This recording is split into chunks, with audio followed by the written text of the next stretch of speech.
All right guys, in this video we are building a primitive whitewood bow from a green tree to finished bow in under 24 hours. You heard that right. I'm talking green live standing in the woods tree to finished bow in less than 24 hours. But hang on just a sec. I want to show you something. I want to show you what happens when I unstring this bow. Now this is not some half green survival bow that you see built on YouTube. This thing has no string follow, it shoots a quick arrow, and it's actually a very nice hunting weapon that I would feel very confident taking into the woods and killing game with. Now if you're in a survival situation, you know, people say it all the time, well, in a survival situation it would work. Well, you know what, in a survival situation you don't need something that might work. You need something that's absolutely gonna work. And as far as a bow goes, this is the technique to use to build a first-rate hunting weapon. Let's see how we did it. So before we get started here, I just want to mention briefly that the next video, the video is coming up next week. I'm going to take this project one step farther and we're actually going to be fire hardening this thing. And so if you don't want to miss out on that, make sure you're subscribed to the channel and you've clicked that bell icon. That's going to turn on notifications. Let's get started. So I've got a piece of American elm here that I cut, and it's springtime, and so the sap's flowing and the bark just slipped right off. So I'm gonna be using today just a couple of very, very simple tools. I've got a single bevel knife that I forged out of an old farrier's rasp. I've got a little hand axe or tomahawk that I forged also out of a farrier's rasp, and then I've cut a couple of small wedges that I cut out of live oak, like the ones that you see behind me here. So I'm gonna see if I can split this. I don't know if I can split it. I don't know if this has got much twist to it or not. I can't really tell. The bark or the grain underneath that bark on this elm tree is really strange looking. I'm gonna start my split with my my little knife here, and then I'm gonna drive some wedges in it.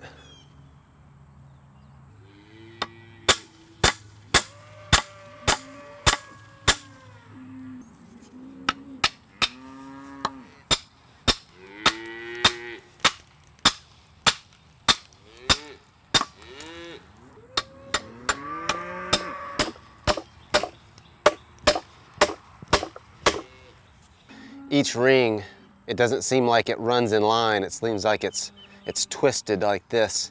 The rings are offset, and so it causes this weird twisty stuff when you try to split it out with wedges. So I think I'm just gonna have to cut it out. The wedges are not going to work on this wood. It's just too twisted up in there, and so we're just gonna have to cut it out. Just hack the belly side off. I was trying to save some work, but not gonna happen.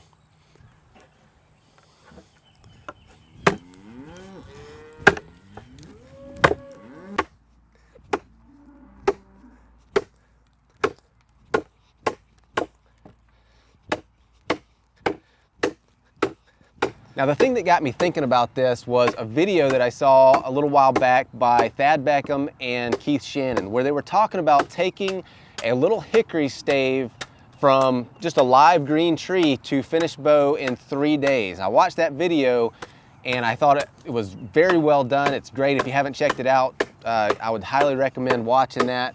But they built a very, very nice bow in 3 days. And so I wanted to take that same concept and see if I could condense that time and make a bow in under 24 hours.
Time to build a fire.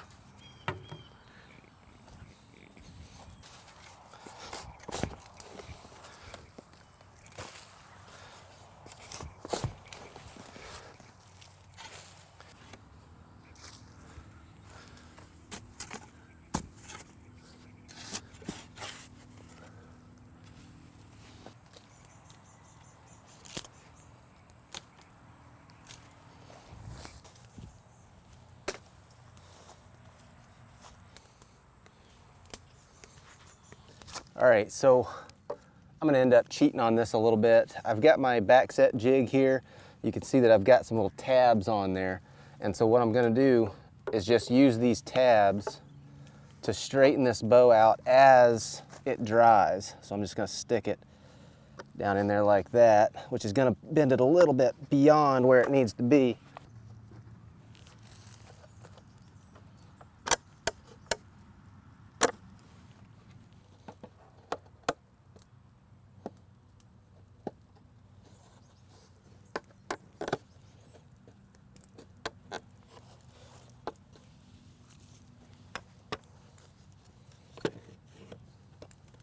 All right, it's all clamped down, so when that dries, it ought to be pretty doggone straight. So I went ahead and threw these pieces of tin up here just to help guide that heat up onto this bow. And right now it's way too hot. I think it would melt my clamps there if I put it on there, but I'm just gonna let that burn down a little bit, rake those coals out, and then I'll put a couple of cross pieces up here and just set that bow belly side down up on top of there. And I might throw a piece of tin on top just to, I'm not trying to heat treat this thing right now. I'm just trying to dry it out as fast as I can. Just as an experiment. I've never tried this before. So we're just gonna see how fast we can drive the moisture down in this wood to below 10% so that we can start working on a bow.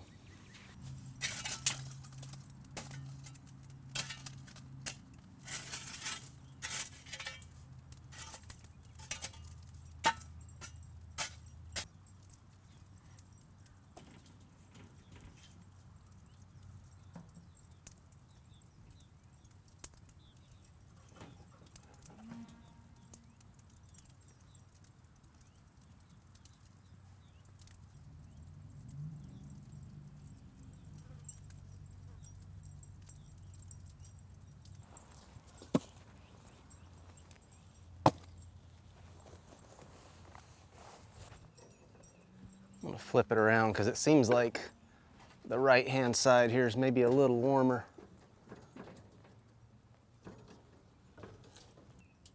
So I'll just leave it here and I'll just try to keep this warm in here. We'll see how long it takes to get her down. But there's no cracks at all in the belly, which is good. That's exactly what I wanted to find. Just let it keep going. All right, so I've let this thing go all night and it's actually still warm in there.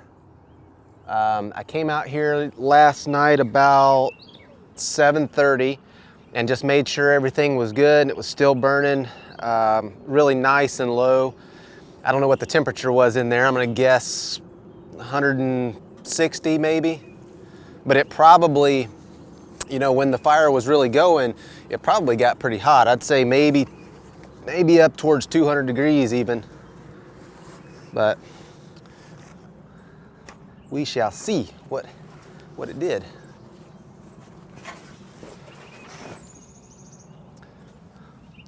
So this was real smoky. So the wood is, I mean, everything's been smoked for hours.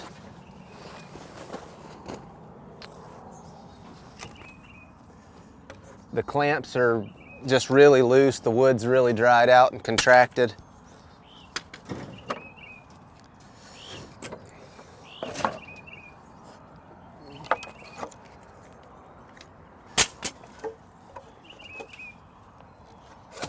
And I mean, it is super, super light, very light.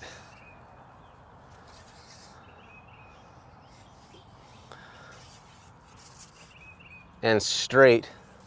Look at that. That is beautiful. I'm gonna get my moisture meter and see what it's reading.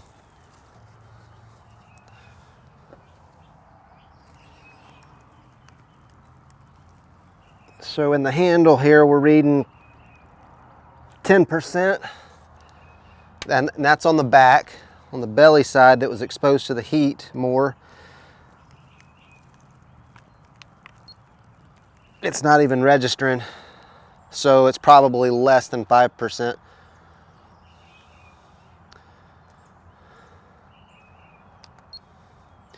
I'm going to go ahead and stick it in the back down here at the tips just to see. I'll stick it in the side and see what it does.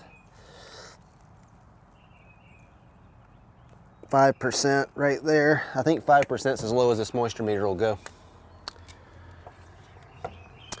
So we've got our wood dry, and that's less than 24 hours after this thing was just a green sapling, and there's no cracks. No cracks at all in this thing. Now, if we had tried to do this with Osage, we'd have ruined this stave. But this elm seems to be tough enough to handle it.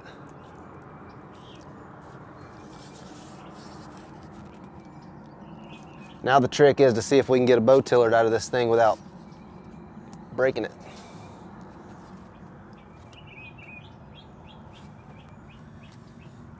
Now I went ahead, when I was pre-tillering this thing when it was green, I went ahead and went down pretty thin on these limbs, and so I'm not trying to get a heavyweight bow.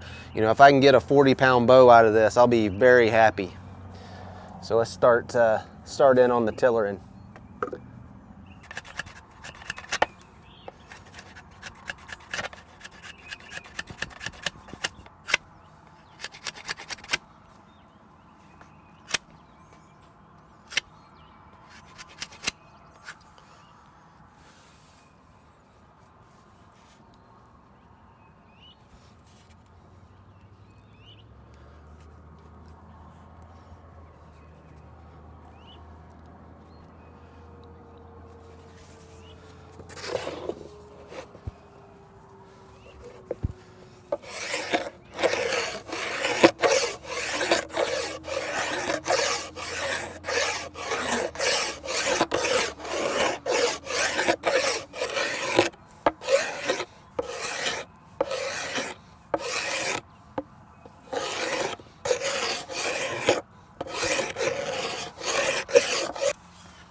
Getting there.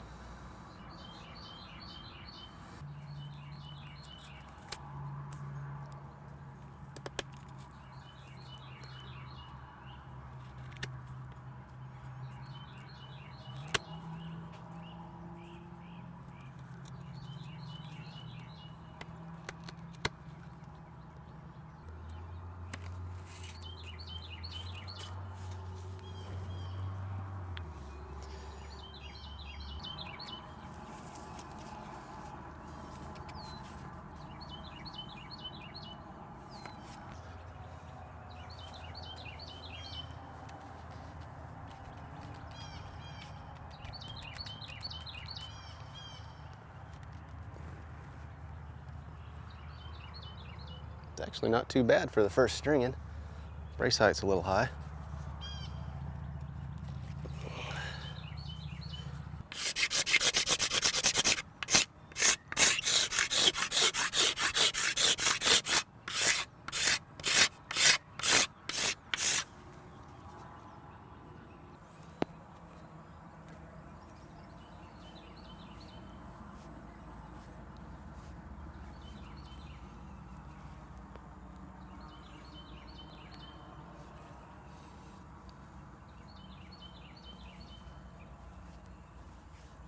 Feels like it's probably around 40 pounds at 28. Haven't got it there yet, but that would definitely kill a hog or a deer. Absolutely.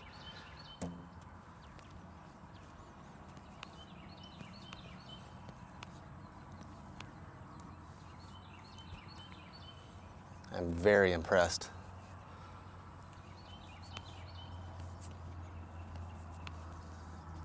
Very impressed. Less than 24 hours from living, standing green tree to a bow that's capable, not just capable, but would be very effective.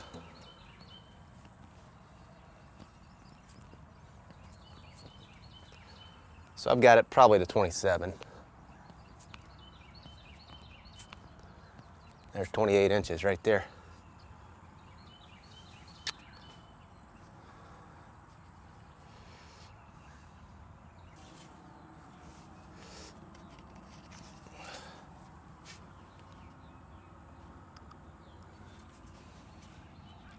That is impressive. But I think I'm going to take it one step farther. I'm going to try to heat treat, not just heat treat, to fire harden the belly on this bow and see if I can't make it even better.